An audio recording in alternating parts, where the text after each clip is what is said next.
Is it possible for Vegeta to also break his limits in the world of Dragon Ball Super? What is going on, Dragon Ball fans? Welcome back to another Dragon Ball Super discussion video, where today I am joined by the legend himself, EmoshIsLive, as we're going to be discussing the possibility of Vegeta also achieving something similar to what Son Goku is going to achieve in the world of Dragon Ball Super, and that's potentially and possibly breaking his limits as we progress on forward, not specifically focusing on this arc, but in the future of Dragon Ball Super. Now, Emosh, I do want to say welcome back onto the channel. Now, I wanted to ask you a question because this has been on my mind for quite some time, and I've seen certain people talk about this, so I wanted to go ahead and weigh in my opinion as well as to what I think and I believe on this overall subject.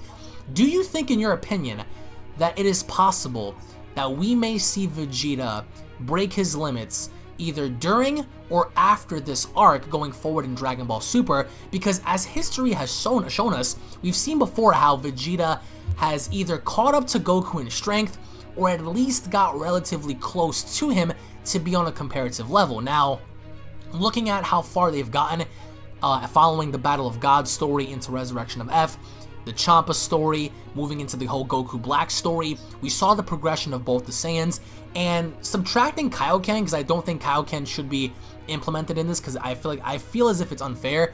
Goku and Vegeta have been comparative because they've both been on an equal basis.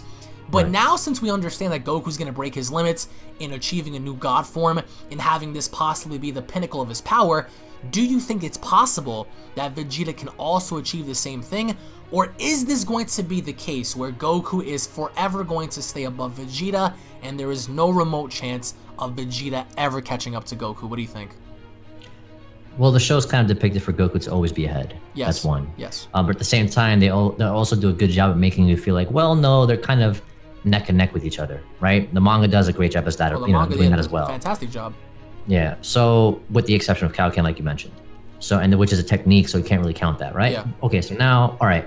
So one thing that's interesting, the Dragon Ball Super, the anime, has hinted at Goku achieving a new level of power. It's hinted at Gohan trying to achieve an ultimate form with a different method, using a different method than Goku, but hasn't once mentioned Vegeta. So it's a head scratcher. And then people want to talk about, well, what about Vegeta? They bring Gohan back. They kind of hint at, Gohan's trying to achieve something different, greater but different, right? And then Goku's going to definitively achieve this, as to where Vegeta now, at the time of this video, is next in line to theoretically be eliminated from the tournament. So it kind of leaves us, well, where does Vegeta, how do you redeem him after that? After something like that, right? Granted, let's give him a new form, let's give him a new power, let's do this and let's do that. Yeah, but when you do that, Goku's already gotten it in a Tournament of Power arc, which still puts Vegeta behind him. So you got to ask yourself, well, either Vegeta does get something similar, or he masters Super Saiyan Blue, whatever the concept is, right? And gets equivalent to Goku in terms of strength. That's pretty much like the only route they can use. Because right now we've gotten hints with Gohan, we've gotten definitive hints, proof, confirmed information for Goku, but not a freaking speck of information for Vegeta. Actually, before the tournament even started, the last time we saw him he was with Bulma waiting for his daughter to be born. After that, he just ultimately decided to join the tournament. They never showed an episode where he said, "Okay, I'll join the tournament." They never really gave us a definitive confirmation of him saying that. All of a sudden, after the Gohan fight, next time we see him, okay, he's going to the time chamber and he's talking about winning the Tournament of Power. So it's like, okay, so Vegeta has really been kind of, I don't want to say tossed to the side, but they are pushing him away. And they're trying to make room for other characters, whoever those characters are, I'm not sure. But I feel like ultimately, though, if they ever want Dragon Ball Super to carry on the legacy of what Dragon Ball Z has been, right? You have to involve Vegeta, whether you like it or not, whether you like him as a character, whether you hate him as a character. He's a staple.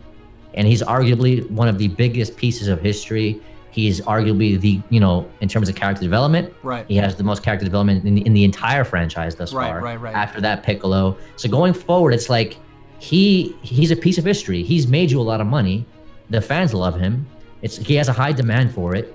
Despite whether or not you like him, you kind of gotta go with the concept of giving him something as well. Especially Dragon Ball Super being the fan service that it is to begin with. So yes, I would hope so, that they also give him something. If it's not in the tournament, And if it's after the tournament, fine. But it has to put him on a comparative level to Goku, if not just below him. So that way it kind of makes it seem like they're neck and neck with each other. If Vegeta doesn't achieve anything at all and doesn't get any significant boost, do you believe that that there is no rival for Goku anymore? Because thus far people will argue and saying, well, that quote-unquote rivalry ended a long time ago and Goku doesn't see Vegeta as his rival anymore. He maybe sees Beerus as one because Beerus is ahead. As seen in the manga, Super Saiyan Blue got put down effortlessly. And we haven't seen that in the anime yet. And me and you are going to be talking about that in another video. But I just feel like that there is room for development for him. Because just because we've seen a lot of Goku and less of Vegeta in this arc doesn't mean that Vegeta has fully fallen, behind in terms of training. I think that, as you said, they might go one of two different routes. They maybe might give him the exact same transformation to where Vegeta also breaks his limits, because I don't see why, in my opinion, it's not achievable for him. He's done it before. He's achieved Super Saiyan, Super Saiyan 2. Granted, never achieved Super Saiyan 3, but that was never needed for his character. Achieved Super Saiyan Blue, in the manga achieving Super Saiyan God. So we've seen that evolution from him, but in this arc, just let's look at it from this arc going forward. Let's say just in this scenario alone. We see Goku break his limits against Jiren, it's not enough. Would you say at that given point it would do Vegeta justice if he's still in the ring to also break his limits as well, and being finally comparative and showing Goku just because you did that or can do that doesn't mean I can't? Which would shock the world because a lot of us are only focusing on Goku and not more or less on Vegeta. But would that situation even be possible for Vegeta to also break his limits at that same setting, showing Goku and everyone else just because, you can do it doesn't mean I can't? How do you feel about that? Well, it ties in with the manga. It ties in exactly with the manga. For example, Goku quote-unquote surpassed his limits or mastered Super Saiyan Blue during the Zamasu arc. His fight with Merge Zamasu. Vegeta did not. And Merge Zamasu was an imminent threat to existence itself. This tournament is the same kind of scenario. It's an imminent, it's an imminent threat to existence itself as well. If you lose, the universe gets erased. Same concept here. Ergo, as to why Goku's going to do it in the tournament. And ironically, Vegeta did it after the Merge Zamasu arc. So I imagine Goku will do it in the tournament, and then Vegeta will do it right after. And then they'll start using, using the same concept that was used in the manga, where Vegeta says, if Kakarot can do it, then so can I. And then that's going to be the same thing they're going to do in the anime. I feel like that's what's going to happen. It doesn't have to do it in the tournament. I don't think it would be insane. Don't get me wrong. That would be very because every single person is focused on Goku. Everyone's thinking like, oh man, this is going to be intense. What if he's not the only one? What if Vegeta also? Because Vegeta, as much as people want to bash him, he's a very intelligent fighter. And he knows a lot. He's grown a lot. We can see that in the series. And it'll be a total mind blower to see him break his limits as well. But would you say if that were to happen, that would overshadow what Goku's doing? Or would that be like an evenly balanced kind of scenario for both characters to break their limits and having them now having to battle against one of the strongest fighters, that being Jiren in the tournament? Well, no, because then now it's definite overkill. I don't see Jiren going toe to toe with two versions of this. Hell no. I'm sorry. Loses. Then it's just like, well, okay, GG, no re. You sure what I'm saying? Yeah. But to touch up on something you mentioned, whoever honestly believes, but see, it's okay to believe it, but being optimistic, like, okay, the rivalry between Goku and Vegeta is, that shit's done, it's over and done with a long time ago. And if you believe that and you're optimistic that Vegeta can still catch up, I respect that. But if you're saying it in a sense where it's just like, fuck Vegeta, Goku's way ahead of him, he's a nobody, Vegeta's nobody, da-da-da. And what I mean by that is like the kind of like condescending fan base or like, ignorant people. And you have no idea what the fuck you're talking about. The reason I'm saying that is because as long as Vegeta is still training with Whis, he will always be under Goku. He will always be there to catch up to Goku and rival him. No doubt about that. As long as he's training with this angel, the same angel that Goku is, okay? He's always going to be relevant. That's something to keep in mind. The minute you see Vegeta just say, fuck it, unless Vegeta has another epiphany moment like he had when Goku was fighting Kid Buu, and he says, you are the best, Kakarot. Like, that's it, and he puts his gloves down, then you can say, all right, well, time to retire Vegeta now as a character, right? Because I remember back during the Chomp arc, he kind of did that when he saw Goku becomes a Kaioken times 10. He was like, how do you do it? Like he was able to do that. Like, you know, it made him angry. You can see that during his demeanor once he saw like what Goku did. Right. Yeah, but it wasn't like in the same thing. No, yeah, no, it wasn't the same sense where he gave exactly. up. No, that actually motivated him to train even harder. Yeah, exactly, because Vegeta's always been used as Goku's test dummy. He'll fight against the strongest character, right? And then he'll get bodied, and then Goku like, okay, thanks Vegeta, I know his moves now. And then in comes Goku and steals the victory. You see what I'm saying? So it's always been that way. Vegeta's always been the test dummy. I accept it. I think a lot of people can accept that at this point in time. But to say that he will not, you know, have his own moment is really jumping the gun, despite what the show is portraying. Vegeta feels non-existent. There's no denying that. I'm not talking about him in the tournament. I'm talking about if you look at the entire series thus far, every time Vegeta had his moment in the sun, it was quickly taken away from him. Yeah. Golden Frieza against Golden Frieza, that was stolen from him.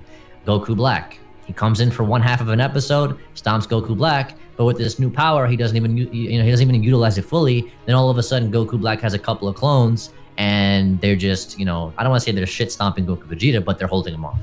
You know what I'm saying? So it's just like, well, I mean, okay, like where do you go from here? You fast forward after that, we never really had anything after that, right? Vegeta didn't really have that much of a take or an impact in that arc.